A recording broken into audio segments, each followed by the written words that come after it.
Hello guys, welcome to my channel. I hope आप सभी लोग अच्छे होंगे और आप लोगों की तैयारी भी अच्छी चल रही होगी। आज मैं आप लोगों के लिए कुछ अलग लेके आई हूँ। आज हम डिस्कस करने वाले हैं एसएससी सीजीएल एग्ज़ाम के लिए स्ट्रैटेजी, बुक लिस्ट, टीचर और आपको कैसे पढ़ाई करनी चाहिए ताकि आप इस एग्ज़ाम को जल्दी से जल्दी क्रैक कर पाए। तो अगर आप मेरी स्ट्रैटेजी, बुक लिस्ट वगैरह को फॉलो करोगे तो आप पक्का से एग्ज़ाम क्रैक कर जाओगे। बस आपको इसको अच्छे से 5-6 या 7 महीने तक फॉलो करना है। ठीक है। सबसे पहले तो अगर आपको सीजीएल एग्ज़ाम क्रैक करना है तो आप अपने मन में डिसाइड कर लीजिए, आप उसको एकदम डेडिकेशन के साथ उसके लिए पढ़ाई कीजिए, प्रिपरेशन कीजिए, तो आप पक्का एग्ज़ाम क्रैक कर जाओगे। ठीक है। सो अपना सीजीएल को अपना ड्रीम बना लीजिए। तो स्ट्रैटेजी डिस्कस करने से पहले हम कुछ क्वेश्चंस देखने वाले हैं जो नॉर्मली लोगों के क्वेश्चन रहते हैं। पहला क्वेश्चन है कि एसएससी सीजीएल एग्ज़ाम होता क्या है, व्हाट इज़ एसएससी सीजीएल। तो इसकी फुल फॉर्म है कि staff selection commission combined graduate level exam. Means group B और ग्रुप सी पोस्ट के लिए जो भी गवर्नमेंट स्टाफ का सिलेक्शन होता है वो एसएससी बॉडी कराती है। और इसमें सीजीएल एग्ज़ाम जो होता है, मतलब एसएससी बॉडी जो होती है वो बहुत सारे एग्ज़ाम कराती है, सीजीएल, सीएचएसएल, एमटीएस, सीपीओ वगैरह। इसमें एक एग्ज़ाम होता है CGL, combined graduate level exam. Means इसके अंदर वही लोग एग्ज़ाम दे सकते हैं जो जिन्होंने ग्रेजुएशन कंप्लीट किया हुआ हो। ओके। तो इसमें ग्रुप बी और ग्रुप सी की पोस्ट आती है। ये सेंट्रल गवर्नमेंट एग्ज़ाम है, मतलब इसके अंदर जो पोस्ट होती है वो सेंट्रल गवर्नमेंट की होती है। इसके अंदर जितनी भी पोस्ट होती है वो बहुत ही रिस्पेक्टेड और गुड पोस्ट होती है, स्पेशली कुछ special post like income tax inspector, excise inspector etcetera. तो very respected and good post are here, like income tax inspector, GST या फिर excise inspector, ASO assistant section officer. ये भी बहुत सारी मिनिस्ट्रीज़ में, CSS, MEA, ministry of external affairs, railway, election commission. इसके अलावा डिविजनल अकाउंटेंट होता है, टैक्स असिस्टेंट होता है, और इसके अलावा भी बहुत सारी पोस्ट होती है, लगभग 40 के आसपास पोस्ट होती है। तो अगर आप आना चाहते हैं भारत सरकार के एग्जीक्यूटिव के अंदर तो आपको ये एग्ज़ाम देना चाहिए। ठीक है। इसमें सैलरी कितनी होती है? सैलरी इसमें ग्रेड पे के अकॉर्डिंग होता है, जैसे 2400 grade pay, 2800 grade pay, 4600 grade pay, 4800 grade pay. इसमें बहुत सारे ग्रेड पे के अकॉर्डिंग सैलरी होता है। तो जनरली सैलरी 45K से लेके 80K तक बनता है। ठीक है। ये काफ़ी रिस्पेक्टेड जॉब है, इसमें सोशल रिस्पेक्ट काफ़ी होता है और वर्कलोड भी इतना ज़्यादा नहीं होता है। वेल रेप्यूटेड जॉब और वर्क लाइफ बैलेंस इसका सबसे बढ़िया एक बेनिफिट है। मीन अगर आप गवर्नमेंट जॉब में, कुछ पोस्ट होती है जिसमें वर्क लाइफ बैलेंस काफ़ी अच्छा होता है और आप काफ़ी अच्छे से अपनी personal life, professional life enjoy कर सकते हो। Work life balance is very good in most of the post. ठीक है। आपको समझ में आया ना कि इस एग्ज़ाम के फ़ायदे क्या है। तो अगर आप अच्छे से प्रिपरेशन करके एग्ज़ाम क्लियर करते हैं तो आप एक अच्छी लाइफ डिज़र्व करोगे आगे फ्यूचर में। ओके। अब हम अगला क्वेश्चन देखते हैं, when will SSC CGL exam 2024 be held. कि 2024 वाला सीजीएल एग्ज़ाम कब होने वाला है। तो अभी तक इसकी एग्जैक्ट डेट नहीं आई है, तब सिर्फ टेंटेटिव डेट्स हैं। जैसे कि टियर 1 सितंबर अक्टूबर में होगा, फिर उसके 3-4 महीने बाद मतलब जनवरी 2025 में आपका टियर 2 होगा। टियर 1 मतलब प्री होता है जो कि क्वालिफाइंग होता है नेचर में, हालांकि मैं अभी आगे डिस्कस करने वाली हूँ। अभी आप सिर्फ डेट्स के बारे में देख लीजिए। टियर 1 होगा सितंबर अक्टूबर में और टियर 2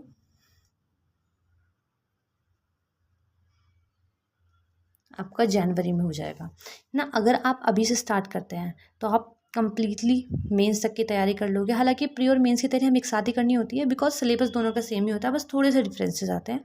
तो अगर आप अभी से तैयारी करना शुरू करते हैं तो आप एग्ज़ाम को क्लियर कर सकते हैं। ठीक है। You can do it. Start your preparation now. अभी ही स्टार्ट कीजिए। अगर अभी नहीं करेंगे तो कभी नहीं होगा। So start your preparation. और ये काफ़ी अच्छा मौका है, इलेक्शन भी है बीच में जिसकी वजह से एग्ज़ाम डिले हो गया है। तो अगर आप आज से ही अपनी तैयारी करना शुरू करते हैं तो आप एग्ज़ाम तक काफ़ी अच्छे लेवल तक पहुंच जाएंगे। ठीक है। और आप एग्ज़ाम भी क्लियर कर सकते हैं अगर आप अच्छे से फॉलो करोगे तो। ठीक है। अभी हम आगे देखते हैं। अभी नेक्स्ट क्वेश्चन आता है, who can give the exam. कौन एग्ज़ाम दे सकता है। जैसे कि मैंने आपको पहले ही बताया कि ये एसएससी सीजीएल एग्ज़ाम है तो इसको ग्रेजुएशन के बाद ही दे सकते हैं। तो कोई भी ग्रेजुएट एग्ज़ाम को दे सकता है, किसी भी स्ट्रीम से वो ग्रेजुएशन किया हो, चाहे मीन्स आर्ट्स से किया हो, साइंस से किया हो या फिर कॉमर्स से किया हो, कोई भी ग्रेजुएशन किया हो, बीटेक किया हो। ओके। तो एग्ज़ाम दे सकता है।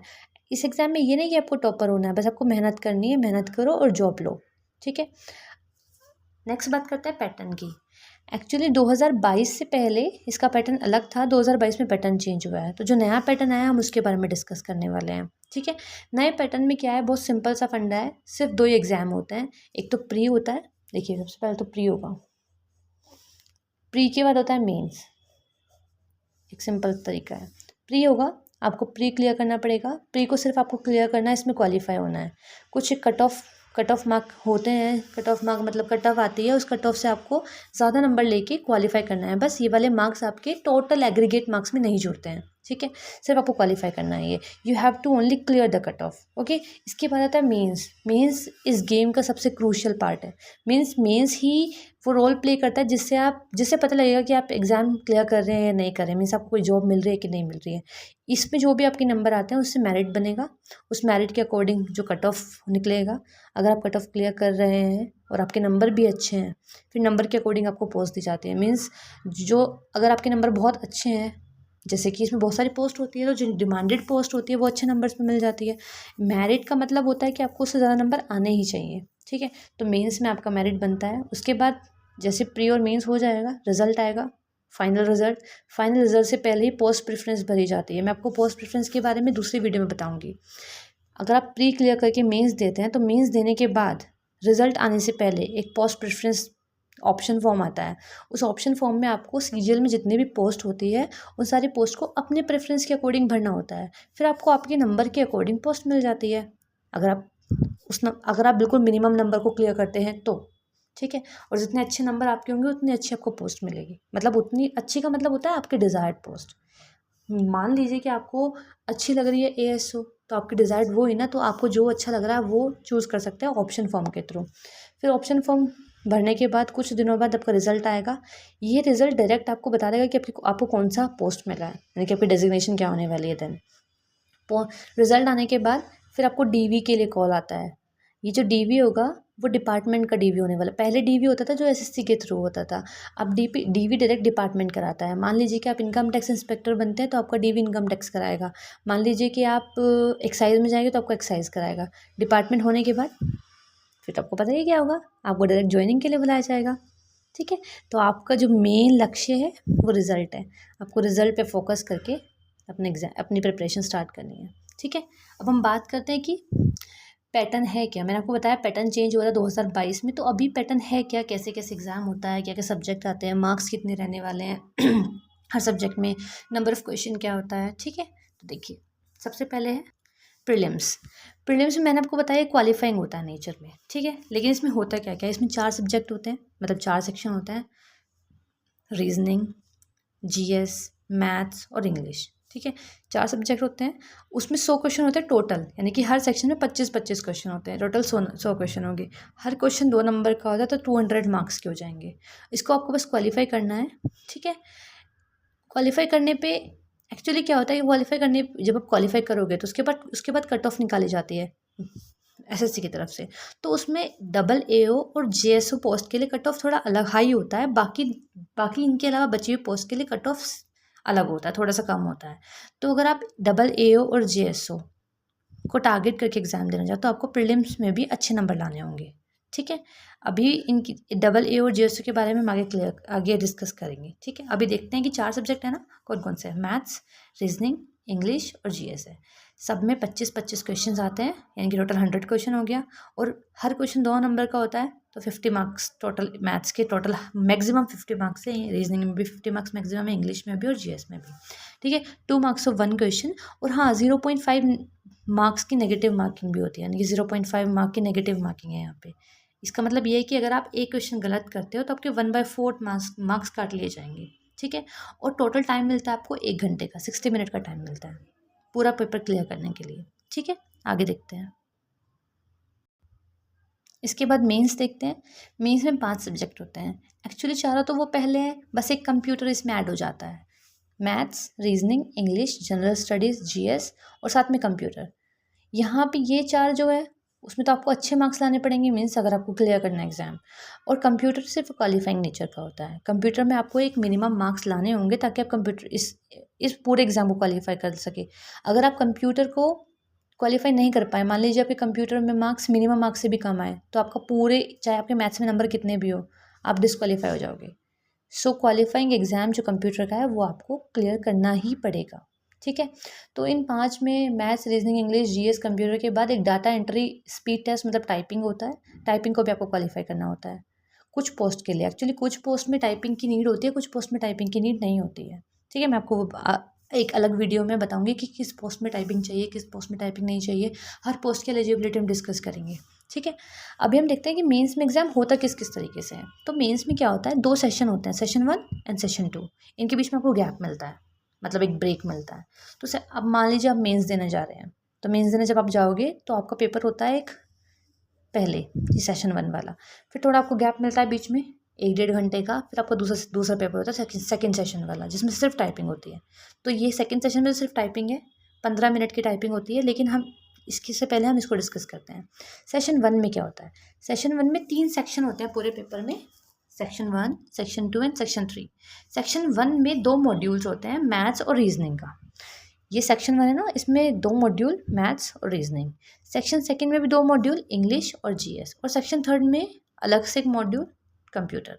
ठीक है, कितना कितना टाइम मिलता है इन सब के लिए।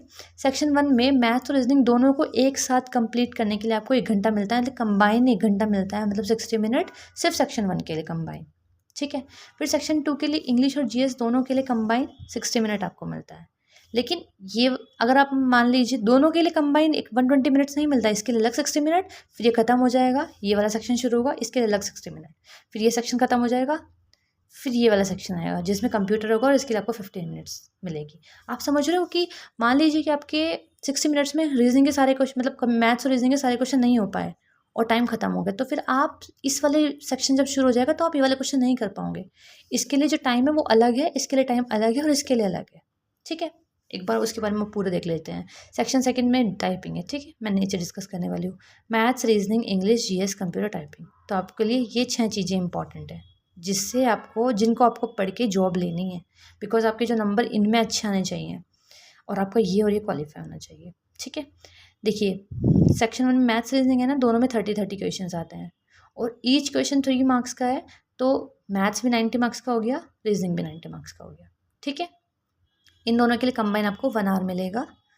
इंग्लिश में 45 क्वेश्चन आते हैं, और जीएस में 25 क्वेश्चन आते हैं। 45 क्वेश्चन है ना, 3 मार्क्स का ईच क्वेश्चन है, तो 135 मार्क्स हो गए इंग्लिश के लिए। जीएस में 25 क्वेश्चन आएंगे, 3 नंबर का एक क्वेश्चन है, तो 75 मार्क्स हो गए। इन दोनों के लिए कंबाइन आपको 1 घंटा मिल रहा है, और ये 4 आपकी मेरिट बनाते हैं। ठीक है, कंप्यूटर में सिर्फ 20 क्वेश्चन आते हैं, यानी कि 60 नंबर का हो गया। इसको सिर्फ आपको क्वालिफाई करना है, और ये 15 मिनट के होते हैं कंप्यूटर वाला टेस्ट। टाइपिंग में आपको एक टास्क दिया जाएगा, मतलब आपको एक पैराग्राफ दिया जाएगा, 15 मिनट में आपको उसको टाइप करना है। ये भी क्वालिफाइंग नेचर का है। इसमें कुछ एरर्स होता है, लाइक परसेंटेज होता है 5%, 7%, 10%, मतलब कि जनरल वालों के लिए 5% एरर अलाउ करते हैं, ईडब्ल्यूएस वाले के लिए 7% एरर अलाउ करते हैं। मैं टाइपिंग की एक अलग से वीडियो बना के आपको समझा दूंगी पूरा, कि टाइपिंग की प्रैक्टिस कैसे करनी है, आपको टाइपिंग का पूरा एग्जाम कैसे क्लियर करना है, कितनी एरर चाहिए होती है, कितनी एरर नहीं चाहिए, सब कुछ बता दूंगी। ठीक है, wait for that video. Okay, this paper is compulsory for all post. आपको ये वाला पेपर, देखिए मैंने आपको पहले बताया था ना कि सीजीएल में AA और जेएसओ की पोस्ट भी होती है। AA और जेएसओ मतलब जूनियर स्टैटिस्टिकल ऑफिसर, या फिर स्टैटिस्टिकल इन्विजिलेटर ग्रेड 2, और AA होता है असिस्टेंट ऑडिट ऑफिसर। इनके लिए आपको अलग से पेपर भी देना होता है, पेपर 2 और पेपर 3। अगर आपको AA और जेएसओ को टारगेट नहीं करना, आपको उसकी बाकी सब पोस्ट को टारगेट करना, तो आपको सिर्फ ये वाला पेपर देना होगा। लेकिन अगर आप जेएसओ का पेपर देना चाहते हैं, तो आपको इस पेपर के साथ साथ एक अलग से पेपर देना होता है। वो पेपर फाइनेंस का होता है और अकाउंट्स का होता है। ठीक है, आप मेरे बात समझ रहे हो। एसएससी में बहुत सारी पोस्ट है, उनमें से AA और जेएसओ को हटा दो, बाकी सब पोस्ट के लिए आपको ये वाला एग्जाम देना होगा। लेकिन अगर आप जेएसओ या फिर AA को टारगेट करें, तो आपको पेपर 2, पेपर 3 भी देना होगा इसके साथ। This paper is compulsory for all post, but for JSO and statistical invigilator grade 2 and AA post paper 2 and paper 3 भी आपको देना होता है। जो मैं आपको पेपर 2 और पेपर 3 बता रही हूँ, वो उसमें कितने क्वेश्चन, कितने मार्क्स, ये सब होता है, मैं आपको समझा देती हूँ। पेपर 2 होता है स्टैटिस्टिक्स का, और पेपर 3 होता है जीएस का, जिसमें फाइनेंस और इकोनॉमिक्स आता है। ठीक है, जो स्टैटिस्टिक्स होता है, ये 100 क्वेश्चन आते हैं, 200 मार्क्स के, 2 घंटे मिलते हैं आपको। और जीएस फाइनेंस और अकाउंट्स इकोनॉमिक्स वाले में भी आपको 100 क्वेश्चन आते हैं, 200 मार्क्स के, और 2 घंटे ही मिलते हैं। ठीक है, पेपर 1 में नेगेटिव मार्किंग जो होती है वो 1/3 होती है, मतलब कि 3 नंबर का क्वेश्चन, 3 नंबर मिलते हैं ना राइट क्वेश्चन पे, तो रॉन्ग क्वेश्चन पे आपके 1/3 ऑफ 3, यानी कि एक नंबर काट लिया जाएगा। तो negative marking of 1 marks because each question is of 3 marks. तो नेगेटिव मार्किंग कितनी है? 1/3 की नेगेटिव मार्किंग है। पेपर सेकंड और पेपर थर्ड में 0.5 मार्क्स की नेगेटिव मार्किंग जैसे प्री में था, यानी कि 1/4। ठीक है, समझ गए। अब हम देखते हैं सेफ स्कोर क्या है। मीन्स अगर आप एग्जाम देने जा रहे हैं तो आपको कम से कम सेफ स्कोर से ज़्यादा नंबर लाने ही पड़ेंगे किसी भी हालत में, अगर आपको कट ऑफ क्लियर करना है तो। ठीक है, तो प्री के अंदर सेफ स्कोर है जनरली 3, मतलब कुछ साल के डाटा के अकॉर्डिंग 135 से 40 तक का रो स्कोर आपको होना चाहिए। रो स्कोर क्या होता है? एक्चुअली सीजीएल का एग्ज़ाम बहुत सारी शिफ्ट में होता है, प्री वाला एग्ज़ाम, तो हर शिफ्ट का जो एग्ज़ाम का लेवल होगा, डिफ़िकल्टी लेवल, वो अलग अलग होता है। तो मान लीजिए सबका लेवल चलो अलग है, ठीक है, तो अभी आप जितना भी करके आए हो आपको उसके अकॉर्डिंग रो मार्क्स मिल जाते हैं। उसके बाद जब रिजल्ट आता है तो नॉर्मलाइजेशन होता है। नॉर्मलाइजेशन मतलब होता है जिसका शिफ्ट ईजी था उसके थोड़े से नंबर कम हो जाते हैं, जिसका शिफ्ट डिफिकल्ट था उसके थोड़े से नंबर बढ़ जाते हैं, ताकि इक्वालिटी आ जाए। ठीक है, तो आपका प्री में रो स्कोर 135 से 40 तक होना ही चाहिए। लेकिन आप फिर भी अपना जो टारगेट लेके चलेंगे, आप मॉक देंगे ना, मॉक में आप अपना टारगेट 160 प्लस का लेके चलना, ताकि आप 150 तक कम से कम नंबर लेके आ पाए। ठीक है, देखते हैं मेंस में सेफ स्कोर क्या होता है। मेंस में मेंस में आपको बता देती हूँ, 3 सेक्शन होते हैं ना, सेक्शन 1, सेक्शन 2, सेक्शन 3।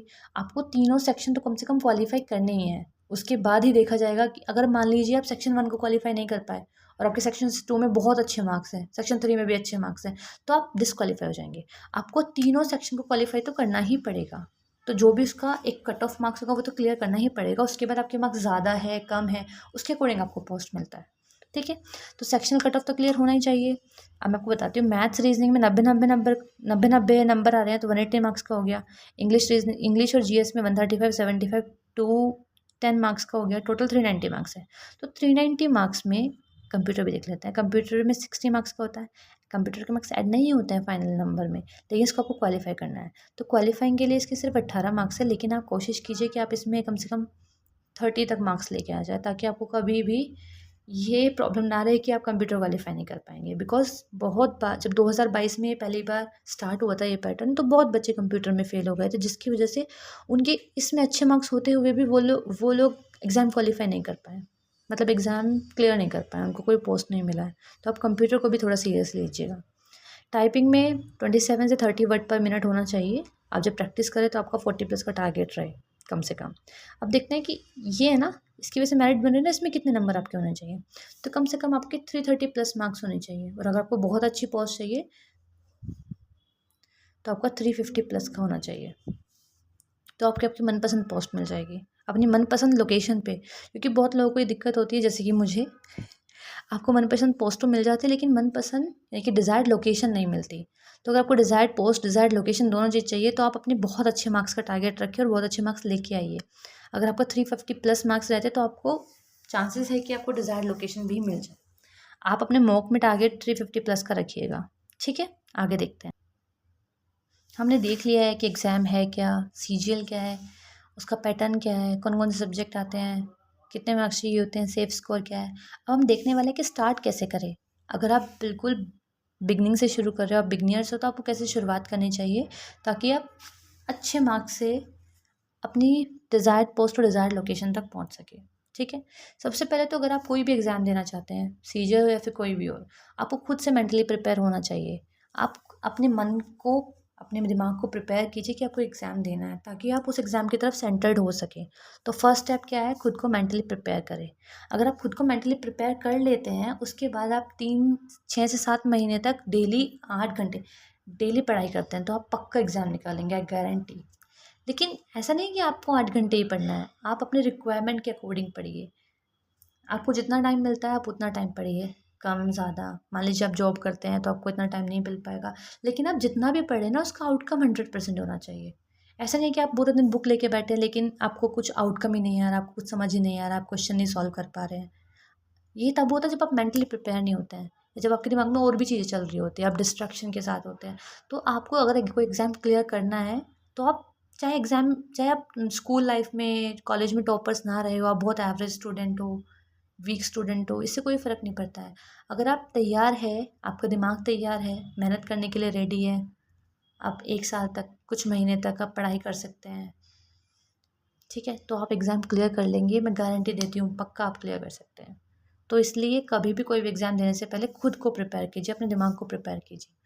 तो अगर आप अपने दिमाग को प्रिपेयर कर लेते हैं, फिर आप ये मत सोचिए कि मोटिवेशन के लिए हम यूट्यूब चैनल पे संदीप माहेश्वरी या किसी भी मोटिवेशनल स्पीकर को सुने। आप ये सब मोटिवेशन बहुत टेम्पररी मोटिवेशन होता है। अगर आपको परमानेंट मोटिवेशन चाहिए, तो आप खुद को देखिए कि आपने अपने दिमाग को प्रिपेयर क्यों किया था। आप ये मेरी वीडियो क्यों देख रहे हैं? Because you want to clear this exam.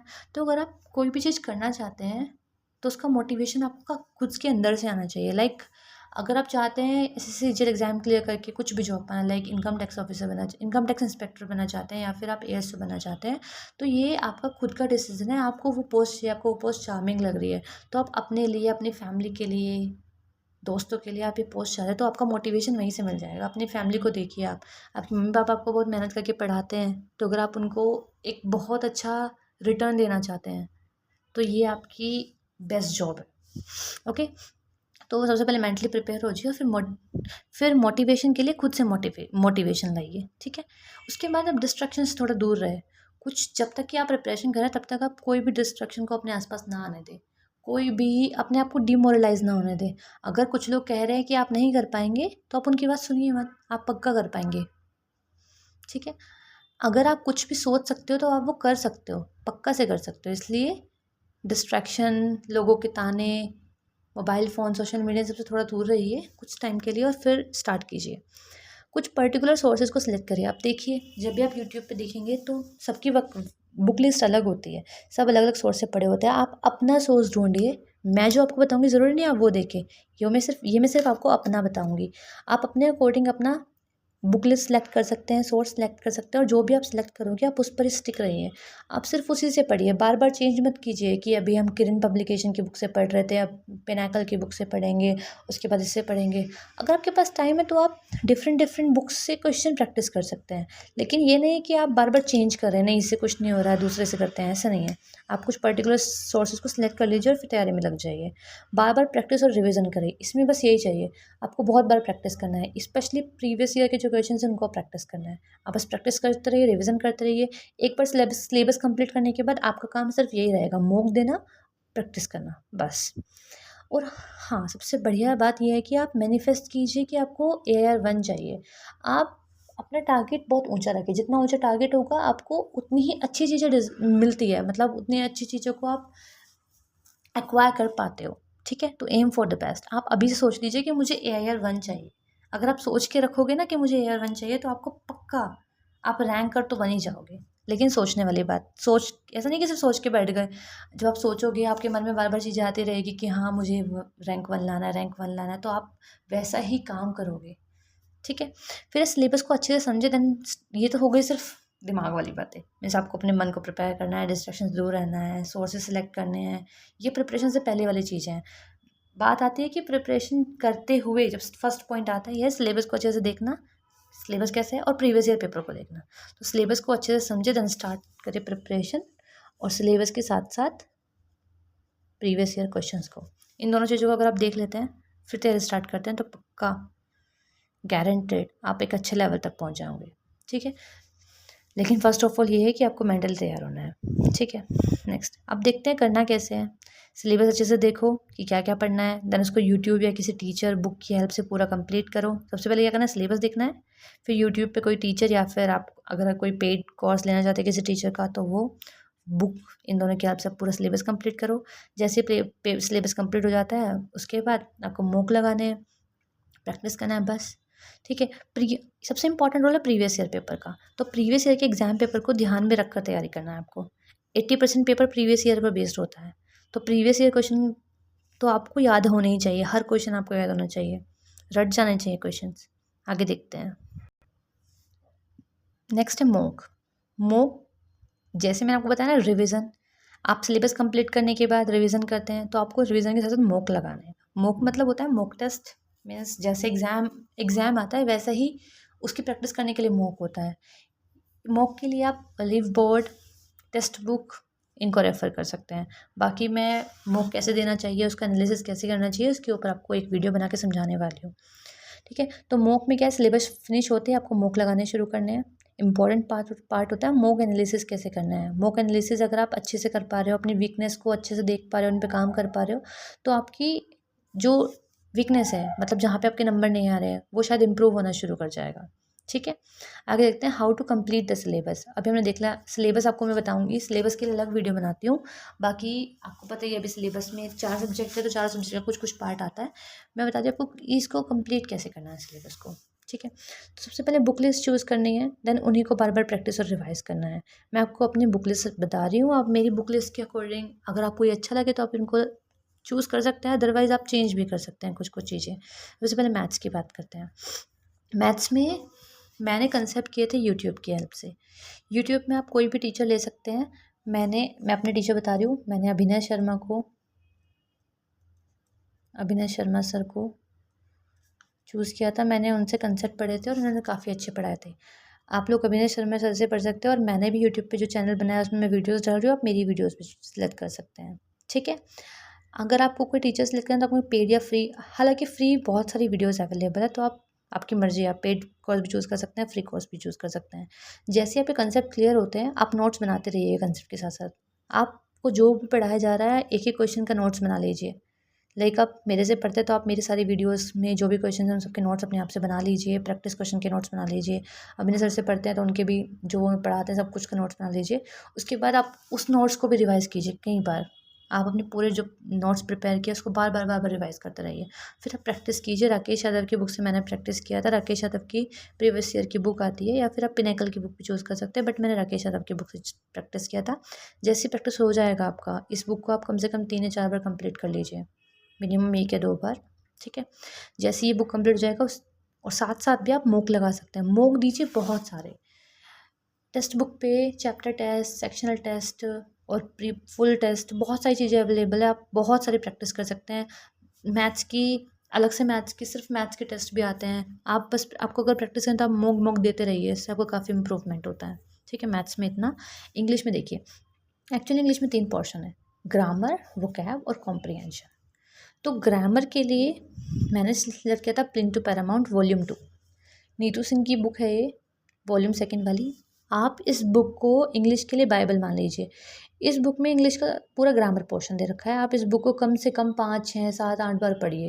जितना बार आप पढ़ेंगे आपको उतने अच्छे कंसेप्ट समझ में आते रहेंगे। इससे आपका पूरा ग्रामर पोर्शन कंप्लीट हो जाएगा। इसी बुक में ना चैप्टर के एंड में एक एक्सरसाइज दिया, आप उसको भी कंप्लीट कीजिए। ठीक है, ये बुक कंप्लीट हो जाएगी। साथ में आपको प्रीवियस ईयर क्वेश्चन प्रैक्टिस भी करना है। इसके लिए आप किरण पब्लिकेशन की बुक को रेफर कर सकते हैं। मैंने किरण पब्लिकेशन की बुक से पढ़ा था। तो आप प्लिंथ टू पैरामाउंट पढ़िए, प्रैक्टिस के लिए किरण पब्लिकेशन पढ़िए। सफिशिएंट है इतना बुक के लिए। बाकी आपको मॉक लगाने हैं। मॉक तो आपको देने ही हैं हर सब्जेक्ट के। इंग्लिश में भी आप बहुत बहुत बहुत मॉक देते रहिए, चैप्टर टेस्ट देते रहिए, सेक्शनल मॉक देते रहिए। जितना मॉक देंगे उतना अच्छा होगा। वोकैब के लिए वर्ड पावर मेड ईजी एक बुक आती है, आप उसको पढ़िए, इससे आपका वोकैब बहुत स्ट्रॉन्ग हो जाएगा। इसके अलावा ब्लैक बुक रेफ़र कर सकते हैं।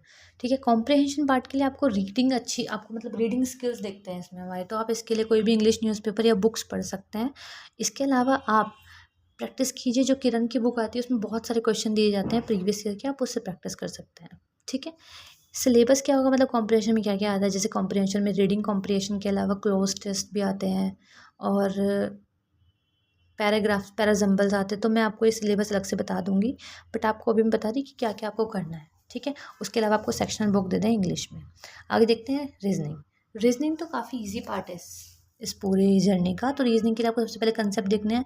रीजनिंग में बहुत सारे चैप्टर है, आप हर चैप्टर का चैप्टर वाइज वीडियो देखिए। लाइक आपको मान लीजिए ब्लड रिलेशन के लिए देखना है, तो आप डाल दीजिए blood relation for SSC CGL exam. तो बहुत सारे टीचर आएंगे, आपको जिसका अच्छा लगेगा आप उसकी वीडियो देख सकते हैं। ठीक है, तो मैंने क्या किया था, मैंने कंसेप्ट ऐसे ही पढ़ लिए थे यूट्यूब वगैरह से। उसके बाद राकेश यादव की बुक से प्रैक्टिस किया था। Concept by YouTube, and then practice करना आपको राकेश यादव की बुक, प्रीवियस ईयर की बुक आती है। जब आपकी प्रैक्टिस कंप्लीट हो जाए इस बुक से, इस बुक को भी आप 3 या 4 बार कंप्लीट कीजिए कम से कम। उसके बाद आप सेक्शनल टेस्ट या फिर चैप्टर टेस्ट, ये सब दीजिए टेक्स्ट बुक से। फिर आता है जीएस। जीएस जो है वो काफ़ी वाइड है, इसमें इतनी सारी चीज़ें हैं जबकि मार्क्स वही है। तो आपको इसके लिए क्या करना है कि अच्छे से पढ़ना है इसको, ताकि आपके पूरे कंसेप्ट क्लियर होते रहे और बस फिर आप रिवाइज करते रहो। और सबसे बेसिक बुक होती है ल्यूसेंट की। आपको ल्यूसेंट की बुक से सारे कंसेप्ट अपने क्लियर करने हैं। इसमें बहुत सारी चीज़ें हैं, जैसे हिस्ट्री, ज्योग्राफी, पॉलिटी, ये सब चीज़ें। तो ल्यूसेंट पढ़ना है। प्रीवियस ईयर की किरण की बुक लगाइए, फिर सेक्शनल टेस्ट दीजिए, चैप्टर टेस्ट दीजिए, टेक्स्ट बुक के। करंट अफेयर्स के लिए आप कोई यूट्यूब पे किसी भी टीचर का पढ़ सकते हैं, या फिर इसकी मैगज़ीन्स भी आती है, मंथली मैगज़ीन, ईयरली मैगज़ीन, वो चूज़ कर लीजिए। इसके अलावा एक चैनल है परचम क्लासेस। मैंने परचम क्लासेस से काफ़ी मंथली वीडियोज़ वाली, मतलब मंथली वीडियोज़ के लिए मैंने परचम क्लासेस को फॉलो किया था, आप भी फॉलो कर सकते हैं।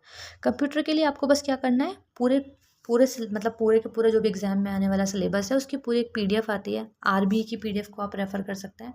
मैंने आरबीई की पीडीएफ से पढ़ा था, तो आप कोई भी पीडीएफ को रेफ़र कीजिए और कंप्यूटर कोर्स से पढ़िए। ठीक है, आगे देखते हैं।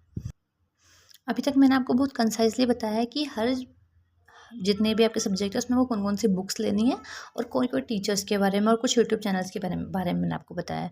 अब मैं आपको बता रही हूँ कि आपको जो भी पढ़ रहे हो, आप जैसे आपने कुछ भी सिलेबस कंप्लीट किया, आप टारगेट्स बनाएं कि आपको एक दिन में इतना तो कम से कम करना ही है।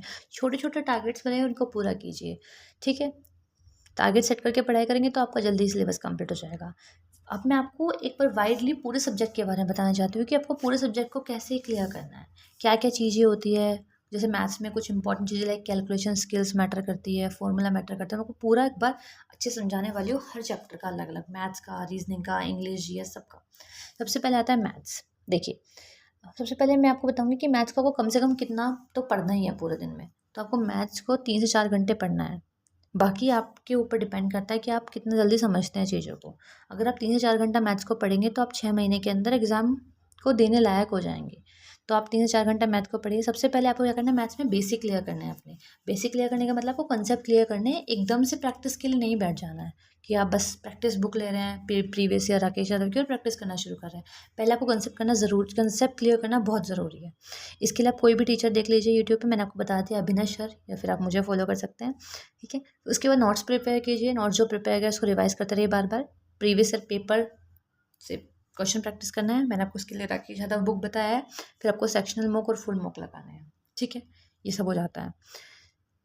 एक let's assume you study bye YouTube channel. मान लेते हैं आपको यूट्यूब चैनल से स्टार्ट करते हैं, तो आपको कैसे कैसे करना है। आप वीडियो देख रहे हैं, साथ साथ नोट्स प्रिपेयर कर रहे हैं अपने लैंग्वेज में। उनकी जैसे नोट्स मत बनाइए, जो आपको कंफर्टेबल हो वैसे लैंग्वेज में, वैसे शॉर्ट नोट ऐसे बनाइए। नोट्स ऐसे बनाएं ताकि आप बाद में उसको रिवाइज भी कर सकें। ठीक है, आपको कंसेप्ट लिखना है। हर क्वेश्चन को करने का जो बेसिक एक तरीका होता है आपको वो भी लिखना है। सिर्फ ट्रिक्स नहीं लिखना है, बेसिक तरीका भी लिखोगे तो आपको क्लियरिटी ज़्यादा मिल जाएगी, क्योंकि जो ट्रिक्स होती है वो बेसिक से ही बनती है। आप एक बार बेसिक को समझ जाएंगे तो आप मान लीजिए ट्रिक भूल जाते हैं तो आप वो ट्रिक क्रिएट कर पाएंगे खुद से। ठीक है, तो कंसेप्ट, उसका बेसिक तरीका, ट्रिक, और हर क्वेश्चन को करने का एक फास्ट, इससे मतलब मैं आपको बता रही हूँ, ट्रिक जो होती है ना, क्वेश्चन टू क्वेश्चन डिपेंड करती है। कुछ क्वेश्चन में ट्रिक लगती है, कुछ क्वेश्चन में बेसिक मेथड लगता है, कुछ क्वेश्चन में कोई और सा मेथड लगता है। तो आपको वो चीज़ें समझनी है कि कौन सा फास्ट मेथड को करने का। मतलब एग्जाम में क्या होता है कि बहुत सारे क्वेश्चन होते हैं, टाइम बहुत कम होता है। आपको यही चीज़ सीखनी है कि जब आप एक क्वेश्चन देखते हो तो आपको दिमाग में कौन सा मेथड स्ट्राइक कर रहा है। तो ये चीज़ें आपको तब आएगी जब आप सारे मेथड देखोगे कि इस क्वेश्चन में ये मेथड सही लग रहा है।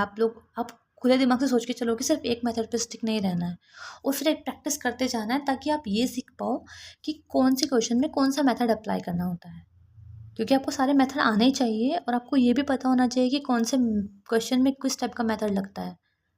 ये सब चीज़ें सिर्फ प्रैक्टिस से आता है। जितना प्रैक्टिस आप करो ज़्यादा जल्दी करोगे, जितना प्रैक्टिस आप करोगे उतना ही आप जल्दी सोच पाओगे कि कौन सी क्वेश्चन में क्या लगाना है। क्योंकि एग्ज़ाम में जब क्वेश्चन आता है तो सबसे इम्पोर्टेंट पार्ट होता है स्ट्राइक करना कि ये कैसे होगा, वरना तो टाइम निकल जाता है, फिर आप एग्ज़ाम क्लियर नहीं कर पाएंगे। ठीक है, तो आपको कंसेप्ट लिखना है, बेसिक तरीका, ट्रिक्स, फास्ट मेथड, फॉर्मूला लिखना है, हर क्वेश्चन का फॉर्मूला, ये नहीं कि कुछ फॉर्मूला को छोड़ देने हैं, सब लिखना है। और इम्पॉर्टेंट कैलकुलेशन मेथड भी सब लिखे। मान लीजिए कोई क्वेश्चन है, जब टीचर आपको पढ़ाते हैं तो उसमें कुछ अच्छे से कैलकुलेशन कर रहा है तो आप वो सीख लीजिए कैलकुलेशन। फिर अलग से आपको कैलकुलेशन स्किल्स के लिए क्लास लेने की ज़रूरत नहीं है, आप साथ साथ कैलकुलेशन स्किल्स पे काम करते रहिए। ठीक है, और जो भी आप नोट्स बना रहे हैं उसको इतनी बार रिवाइज़ करना है कि आपको रट जाए। ठीक है, नोट्स प्रिपेयर करें, रिवाइज़ करें, 20-25 बार आपको रिवाइज़ करना है। जब ये सब काम हो जाए फिर बुक पे आइए, राकेश यादव बुक पे आ जाइए। उसमें हर चैप्टर के लगभग 500-400 क्वेश्चन है, आपको सारे निपटाने हैं, 2-3 बार कम से कम निपटाने हैं। अब टारगेट बना के रखिए कि एक दिन में मुझे 70-80 क्वेश्चन करने हैं, 4-5 दिन में आप पूरा चैप्टर फिनिश कर देंगे। ऐसे आप 1-2-3 बार चैप्टर फिनिश कर लेंगे, बुक फिनिश कर लेंगे पूरी। ठीक है, उसके बाद मान लीजिए कि आपकी बुक, मान लीजिए आपने 2024 में बुक खरीदी है, एग्ज़ाम हो गया मान लो CHSL का, उसकी प्रैक्टिस करनी है तो आरबीई चैनल पे रिसेंट एग्ज़ाम की PDF आती है, वो PDF निकालिए, सॉल्व करके देखिए। ठीक है, आगे देखते हैं। मैंने आपको बताया आप आरबी चैनल से कर सकते हैं ना पीडीएफ डाउनलोड और आप उनको सॉल्व कीजिए। प्रीवियस ईयर में आज जितने भी क्वेश्चन आप प्रैक्टिस कर सकते हैं उनकी पीडीएफ से, ठीक है। साथ में जो आपने नोट्स बनाया आप उनको अपने नोट्स को रिवाइज देखो, सबसे पहले अपने नोट्स को रिवाइज करें, क्वेश्चन प्रैक्टिस करें। नोट्स, प्रीवियस ईयर की कोई भी बुक, फिर मॉक, ये 3 चीज़ आपको लगातार करते रहनी है, ठीक है। मान लीजिए जब ऐसे सारे चैप्टर आपके कंप्लीट हो जाएंगे फिर आपको रिवीजन करना है। हर वीक का मतलब आपको ऐसे अपने अकॉर्डिंग बनाना है। वैसे ये मैं आपको अपना बता देती हूँ, हालांकि आप ये अपना अपने अकॉर्डिंग भी बना सकते हैं। आप हर वीक एक चैप्टर करिए, उसका यानी कि आपने एक वीक का टारगेट रखा कि मैं इस वीक में अपने नोट्स रिवाइज करने वाली हूँ और अपने सारे चैप्टर ये एक चैप्टर क्लियर करने वाली हूँ।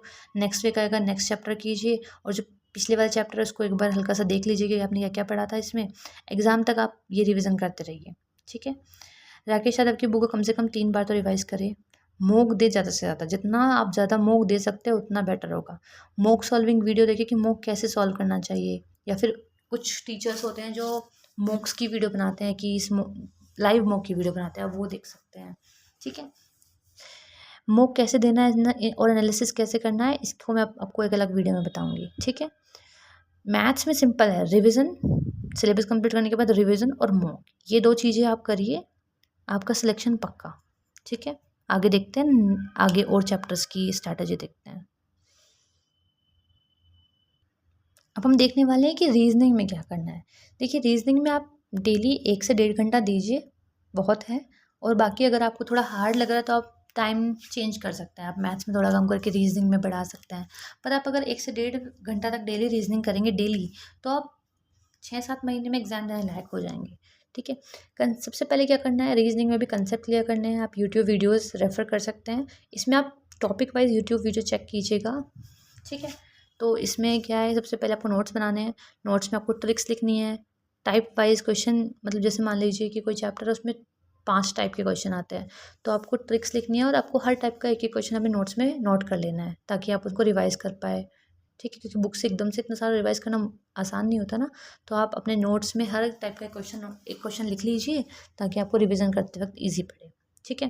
फिर आपको प्रीवियस ईयर पेपर लेने हैं, सॉल्व करने हैं। इसके लिए आप मतलब प्रीवियस ईयर की बुक ले सकते हैं, उसमें चैप्टर वाइज प्रीवियस ईयर के क्वेश्चन होते हैं, आप उसको प्रैक्टिस कीजिए।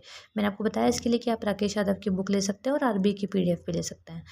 जब आप राकेश यादव की बुक से चैप्टर वाइज प्रैक्टिस कर लेंगे और फिर आपको मिक्स प्रैक्टिस करने के लिए मॉक देना है। मॉक में सेक्शनल और चैप्टर मॉक आते हैं, वो दीजिए, रिवीजन करें मॉक बस। फिर जब आपका सिलेबस कंप्लीट हो जाएगा, एक बार आपकी प्रैक्टिस अच्छे से हो जाएगी, फिर बस आपको क्या करना है, रिवीजन करना है, मॉक देना है। इसमें आप बस मॉक ही दे, रिवीजन जो रीजनिंग में आपका जब सिलेबस कंप्लीट हो जाएगा, रिवीजन होता रहेगा, तो उस टाइम पे आप कम से कम एक दिन में 50 क्वेश्चन सॉल्व करें रीजनिंग के। सेक्शनल मॉक मतलब जब ऐसे होता है कि सिर्फ रीजनिंग के सब्जेक्ट मॉक आते हैं, तो एक मॉक में 25 क्वेश्चन होते हैं, तो आप डेली 2-2 मॉक देते रहिए, तो 50-50 क्वेश्चन आपका प्रैक्टिस होता जा रहा है मिक्स वाला, ठीक है। रीजनिंग में सिर्फ इतना होता है। देखते हैं इंग्लिश में। इंग्लिश के लिए आपको कम से कम 2 से 2.5 घंटा देना है डेली। बाकी डिपेंड करेगा कि आपकी सब्जेक्ट पे पकड़ कितनी है, आप उसके अकॉर्डिंग अपना टाइम को चेंज कर सकते हैं। मैंने आपको पहले ही बताया कि इंग्लिश में 3 पार्ट होते हैं, ग्रामर, वोकैब और रीडिंग कॉम्प्रिहेंशन। हम एक बार सबको देखने वाले हैं कि सब में क्या करना है। ग्रामर में कंसेप्ट के लिए आपको बुक लेनी है प्रिंट टू पैरामाउंट, या फिर आप यूट्यूब पे तरुण सर या फिर जो भी आपको पसंद हो आप उनको ले सकते हैं। नोट्स में आप अपनी लैंग्वेज में शॉर्ट नोट बनाइए, जो जैसी आप लैंग्वेज पसंद करते हैं वैसे में बनाइए ताकि आपको रिवीजन करने में ईजी पड़े। बाकी प्रिंट टू पैरामाउंट की जो वॉल्यूम 1 है वो काफ़ी प्रिसाइज लिखी हुई है, आप उसको ही रिवीजन कर सकते हैं बार बार, ठीक है। रिवीजन के बाद जब आप मतलब नोट्स बना लेते हैं, उसके बाद आपको जब रिवीजन करना है तो आप बुक से या फिर जो आपने नोट्स बनाए आप उनसे रिवाइज कीजिए। साथ में मैंने आपको बताया था प्रिंट टू पैरामाउंट में हर चैप्टर में एक्सरसाइज दी हुई है, आप उसको सॉल्व कीजिए, या फिर प्रीवियस ईयर की बुक किरण पब्लिकेशन की जो मैंने आपको बताया आप उससे भी रिवीजन कीजिए, ठीक है। 4 से 5 बार आप रिवीजन कीजिए, क्वेश्चन सॉल्व कीजिए, प्रैक्टिस कीजिए, तो आप अच्छे से कर पाएंगे। आगे देखेंगे इंग्लिश में नोट्स बना के या बुक से रिवाइज करके करना है, पढ़ना है पहले फिर रिवाइज करना है। प्रैक्टिस के लिए आप किरण पब्लिकेशन के प्रीवियस ईयर की बुक और उसके बाद सेक्शनल और चैप्टर मॉक देते रहिए। ये तो कंटिन्यूसली मॉक तो देना ही है एग्जाम तक, ठीक है। वोकैब के लिए मैंने आपको बताया कि आप ब्लैक बुक या फिर word power made easy refer कर सकते हैं। इसके अलावा plinth to paramount Neetu ma'am की जो बुक है वॉल्यूम 1, उसमें लास्ट में कुछ वोकैब दी हुई है, आप वो वोकैब बिल्कुल अच्छे से याद कर लीजिए क्योंकि वो वाली वोकैब सबसे इंपॉर्टेंट वोकैब है। इसके अलावा वर्ड पावर में ADG, ब्लैक बुक और प्रीवियस ईयर की वोकैब। प्रीवियस ईयर की वोकैब तो आपको करनी ही है, जो कि आपको किरण में भी दी गई है। बाकी जो एग्ज़ाम होते रहते हैं SSC के, सिर्फ CGL के नहीं, CHSL, CPO, MTS सबकी वोकैब करनी है, बार बार रिवाइज करते रहना है। ठीक है। डेली रूटीन में आप वोकैब के लिए क्या कर सकते हैं, आप डेली का रूटीन बना लीजिए कि अब मुझे 50 antonym, 50 synonyms, 50 idiom, 50 one word substitution daily पढ़ना है, और इनको एग्जाम तक रिपीट करते रहिए। ठीक है। रीडिंग कॉम्प्रिहेंशन का काफ़ी अच्छा रोल है इसमें। वो क्या करना है, वीडियो देखनी है कोई भी यूट्यूब चैनल की, और कोई भी यूट्यूब टीचर देख सकते हैं आप, जो डेली प्रैक्टिस कराते हैं RC की, और वो कुछ ट्रिक्स भी बताते हैं रीडिंग कॉम्प्रिहेंशन को सॉल्व करने का, जैसे क्लोज टेस्ट को कैसे सॉल्व करना चाहिए, या फिर पैराजम्बल के लिए भी कुछ ट्रिक्स होती है, वो ट्रिक्स देखें। ठीक है। इसके लिए एक मैं आपको टीचर बताती हूँ, मनीषा बंसल।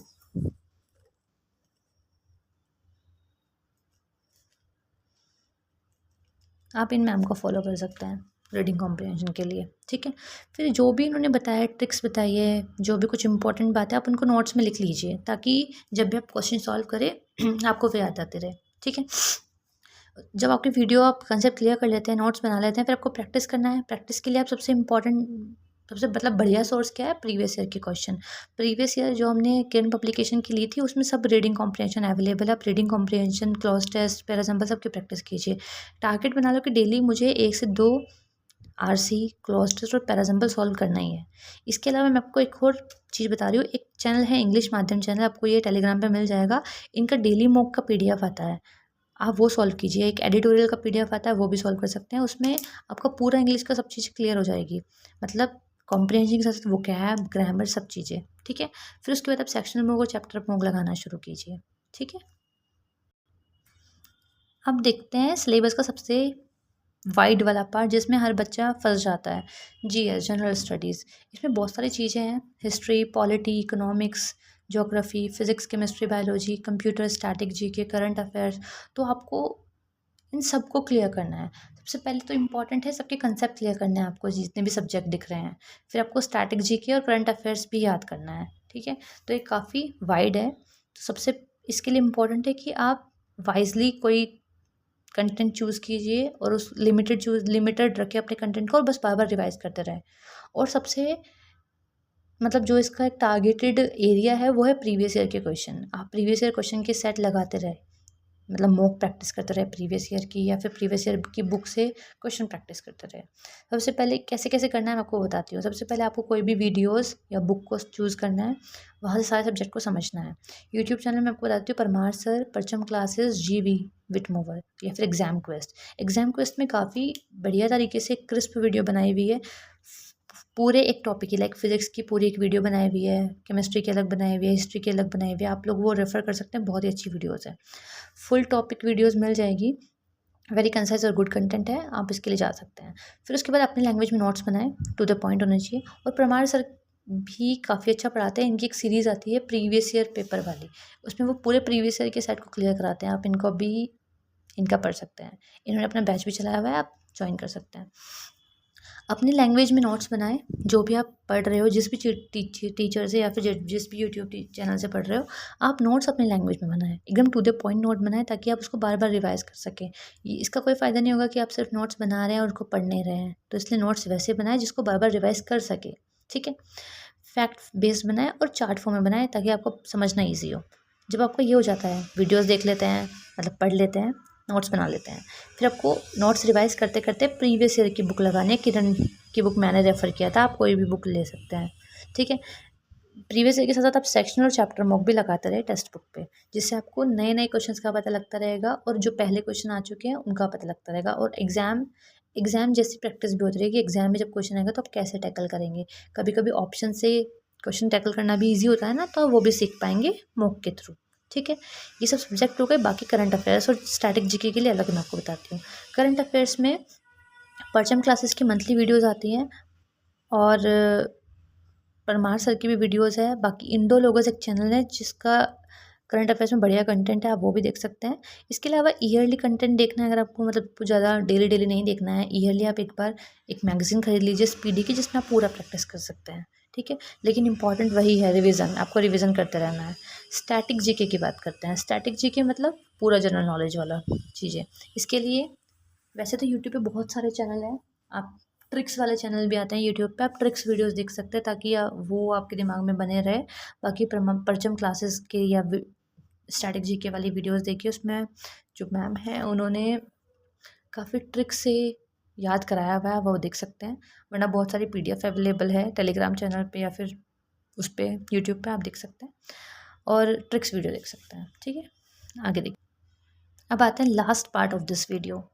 हमने सब कुछ देख लिया है कि सीजीएल एग्ज़ाम है क्या, कौन कौन दे सकता है, कैसे दे सकता है, कब एग्ज़ाम होगा, आपको कैसे तैयारी करनी है, आपको कौन सी बुक्स लेनी है, आपको कौन से टीचर्स लेने हैं। और लेकिन इन सब के साथ साथ कुछ और फैक्टर्स भी होते हैं जिसके लिए मैं आपको कुछ एक्सपीरियंस बातें बताना चाहती हूँ। ठीक है, आप देखिए उनको। अपनी पूरी जर्नी में सबसे इम्पॉर्टेंट है रिवीजन और मॉक। अगर आप सिर्फ पढ़ते रहेंगे, रिवाइज नहीं करेंगे और मॉक प्रैक्टिस नहीं करेंगे तो आप एग्ज़ाम में अच्छा परफॉर्म नहीं कर पाएंगे। तो ये एक बहुत ही इम्पॉर्टेंट चीज़ है कि आप रिवीजन और मॉक देते रहे। रिवीजन करते रहना है एग्ज़ाम तक। अपने नोट्स से जितने जो भी आपने नोट्स बनाए हैं उसको, जो आपके नोट्स है आप उनको अपनी लैंग्वेज में ऐसे बनाएं कि आप कोई भी एग्ज़ाम दे, एसएससी के जितने एग्ज़ाम्स निकलते हैं, आप हर एग्ज़ाम को जब देंगे तो आप एग्ज़ाम से पहले बस अपने नोट्स रिवाइज करके जाइए। ठीक है, मॉक देना है। जब आपका सिलेबस कंप्लीट हो जाता है, आप प्रैक्टिस करते हैं, तो आपको डेली मॉक का टारगेट रखना है। आप डेली 1-2 मॉक ज़रूर दीजिए। ठीक है, मॉक के साथ साथ मॉक एनालिसिस भी करना है। सिर्फ मॉक देने से कुछ नहीं होगा, मॉक दे उसका एनालिसिस करें। एनालिसिस नहीं करेंगे तो आप अपनी वीकनेस को नहीं पहचान पाएंगे। ठीक है, जितने ज़्यादा मॉक देंगे उतना बढ़िया है। और मॉक कैसे देना है, एनालिसिस कैसे करना है, मैं उसको आपको बताऊँगी बाद में अलग वीडियो में।